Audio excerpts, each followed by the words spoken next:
Welcome to The Artist Recreates the World. I am your host, Gary Campbell, and I'm here today with Lyle, Omolayo. Yes, sir. How you been, brother? My man. Yes, sir. Yo, y'all get ready to get it now. We here, live in the flesh. I was going to go a different way.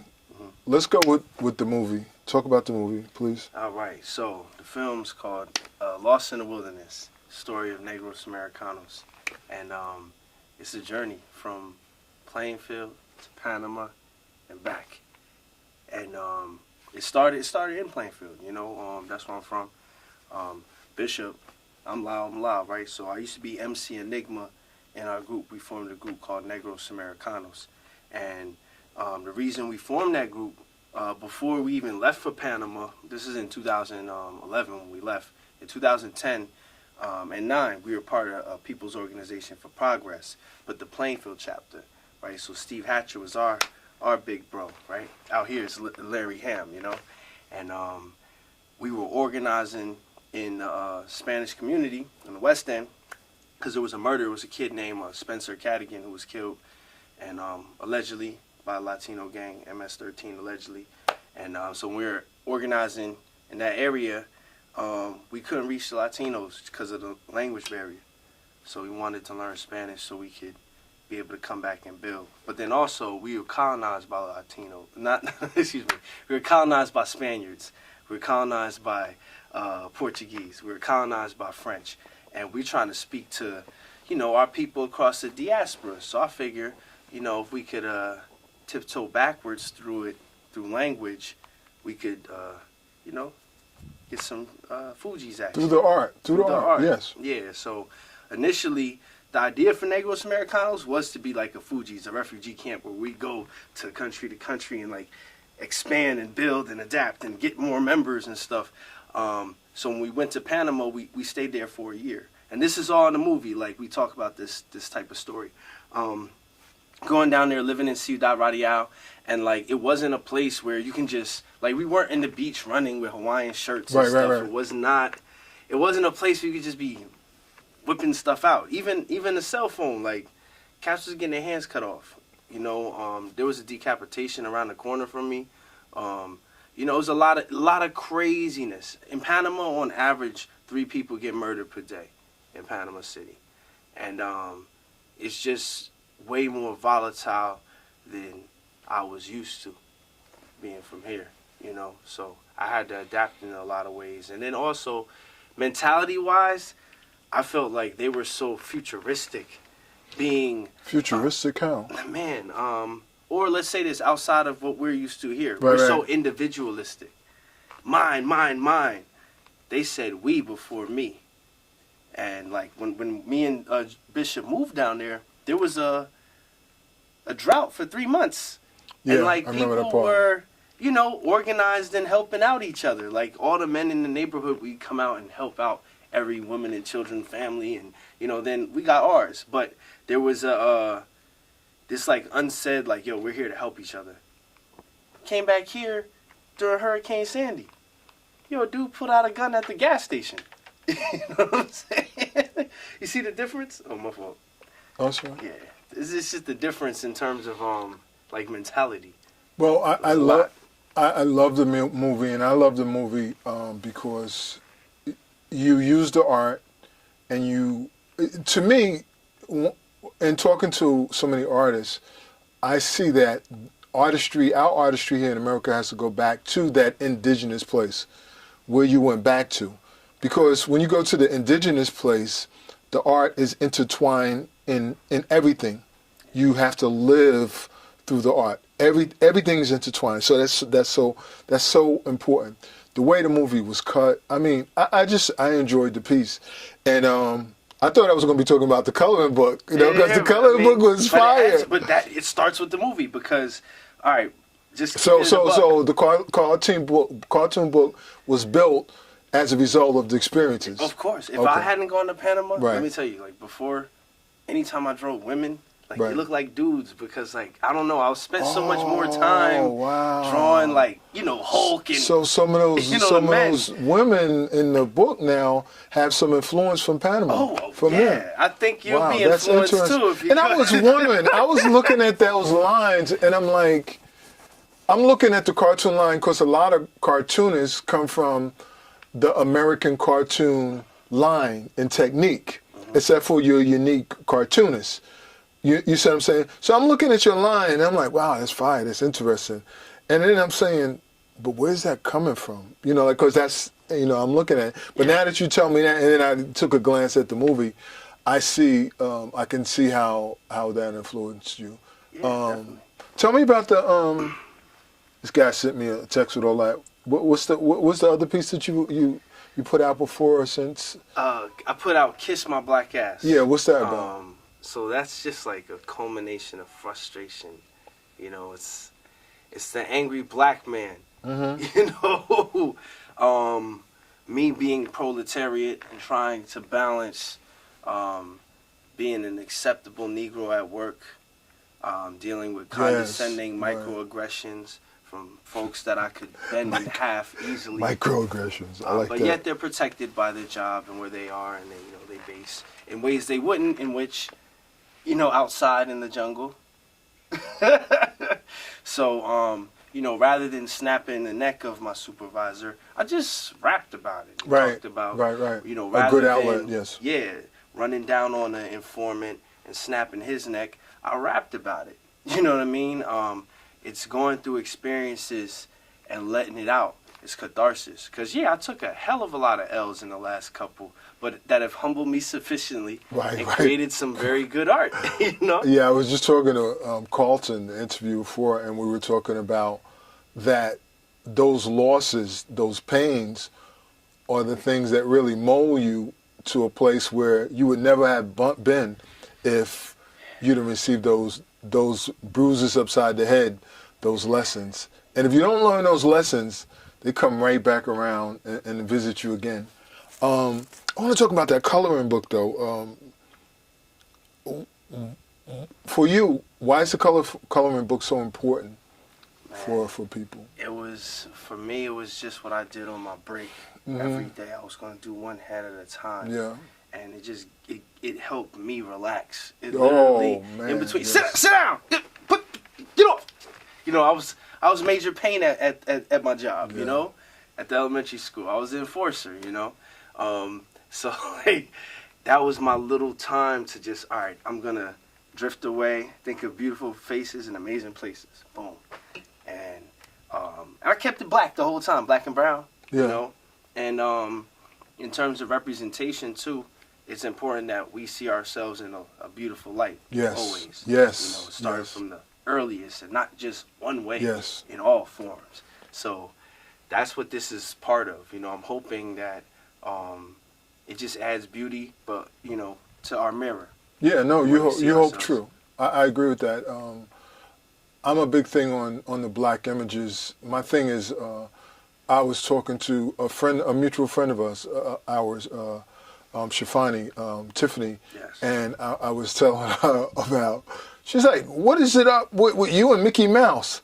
I was like, I'm tired of folk wearing Mickey Mouse and alligators and tigers and frogs and lions. We need to wear our own images. We need to have, I need to see people like this in cartoon form on my image, on my back, on my shoulder, wherever, on my hat. I don't want to see 20 Mickeys on my hat. No. I don't want my little girls with a big elephant with Mickey or Donald Duck. Or Disney has made millions, billions off us, and we don't realize that what we're doing is like we just regurgitating. You know, and people say, oh, well, they're only little harmful animals. Okay, fine. Then let me put my images on my hat and let me sell 4 billion hats and T-shirts, okay? Let me and you get cut of the pie, a cut of the pie. That's so when I saw the big hair, and I'm like, wow. And the color, I was like, wow, this is dope. This is, Appreciate it. Yeah. Can you give me It's actually in the bag. Yeah. Yeah. Cool. In the back. Yeah, that's good. Not on that side, on the other side. Yeah. But yeah, it's Yeah, and I like your I go through people's stories too, so I like your stories too with the tights, and you know you like speaking to a lot of stuff like in a certain way, which is really cool, very important, and it's part of the brand if you use that. Yeah, show that. This is Please the show book that. right here, Coloring in Color. Yeah, that's fire. You know what I mean? And this was the first one that I did. And yeah, man. Oh, show the back too. Being Show the in back. Panama, yeah. This is. I call this one Zousette. Shout out to my sister Zousette in Panama. You know what I mean? That's what's up. But That's beautiful. yeah, I just made an agreement like to myself when I was in Panama. Like, all right, I'm just gonna focus on drawing women. Like, there's tons of women to see down here that are beautiful, and let me see if I can capture it. Right? And also because, like, when I was drawing, there's a difference between the male anatomy and female anatomy, you know? So, like, I was drawing Ken and Ryu and Goku and all these guys all the time, Spider-Man. So when it came to drawing women, I had to, like, learn how to soften up my lines and how to, you know, edge things out and, you know, add more curves. Yes. And so I just focused on it for a minute. But then also liking Alphonse Mucha's art, you know, in this period of Art Nouveau in France, where they use mostly white women in flowing hair and floral patterns to advertise for cigarettes or like for some type of product or something like that. So for me, it's just to advertise the beauty of the beauty. Yes. You know, the beauty of the people, you know, period, you know. Yeah, and that's what it's about. It's like, I love the idea that artists are understanding that we don't have to necessarily take any particular model. We can look at it and we can create off of it and come up with something so uniquely beautiful and marketable, although that's not always the intent, but marketable, and something that gives us enjoyment, which allows us to put a stamp in history on this particular time. So I would ask you, as an artist, because when I'm talking to you and seeing your work, I have to go back to POP, Pop. When I saw that part, I was like, oh, no, what? I used to be part of POP, too, here in the Newark. For a couple of years, I was down with Larry Hamm and POP. They're fire. Yeah, I mean, with the work that Larry Hamm has done over the years in that group, people just don't understand. They're like way ahead of their time, and the consistency is just like, you know, every Monday, they're up here doing, what is it called, Protest Monday? You know, they're right in front of the federal building. I don't know if you know, but I know. By the they're right in front of the federal. MLK. They're right in front of the federal. No, they're right over here in the front of the federal building. I don't know if I'm pointing the right way. That way. Yeah. Almost every Monday. They haven't been out here the last few Mondays because it's been cold. But yeah, they come out there and protest, and they play music, and Larry is just, I told Mayor Baraka, he did a piece that I recorded, and he started putting history on it. And when he finished, I said, Mayor, between you and Larry Hamm, when y'all go into that history bag that y'all got, you can't.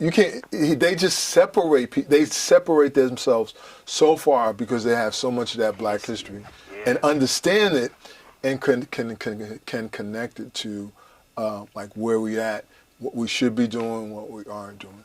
So anyway, I was going to ask you, what can you give to artists that see this interview that will allow them or make them think about not only contributing to the world on a grassroots level, but more importantly, how can they see themselves improving and have some sense of worth, not just creating a cartoon, but that art is connected intricately into culture.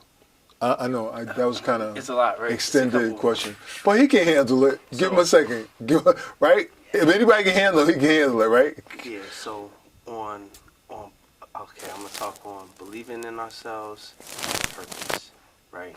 And then the purpose will help you believe in yourself, especially when it's share it with people. All right. So for example, boom.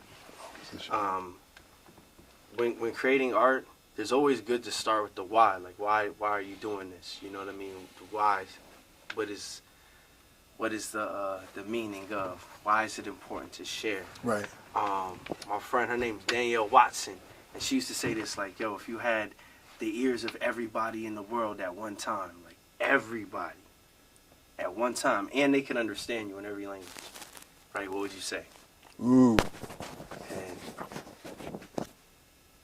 that's your thesis on why you create art. I can't see. Like I said, if anybody can answer, You know? he can answer. And it's like, that's the thing we're always searching for, reaching towards. I'm like, man, you only have 24 hours in a day, right? 365 in a year.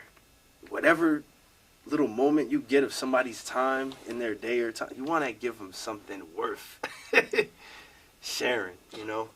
But that presupposes that people have to have correct intentions, and they have to pay attention to what's going on around them. Oh, definitely. You know, I mean, because, you know, I think we live in a society that we just give to keep up. And this is, especially in the art world. Yeah. I'm not going to even go there, but the copycats.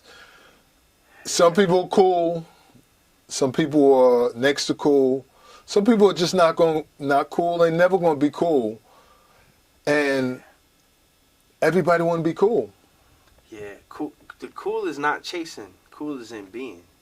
You know? All right, I'm done. The second you try to be cool, I'm done. You're not cool. You I'm know done. What I mean? You just are. You aren't. Follow this man. What did follow this George man. Carlin was saying this about? He's like, you know the thing about white people doing jazz? He was like, but that's why I'm just saying. You Yeah. gotta know. It's not just blues. You gotta know the.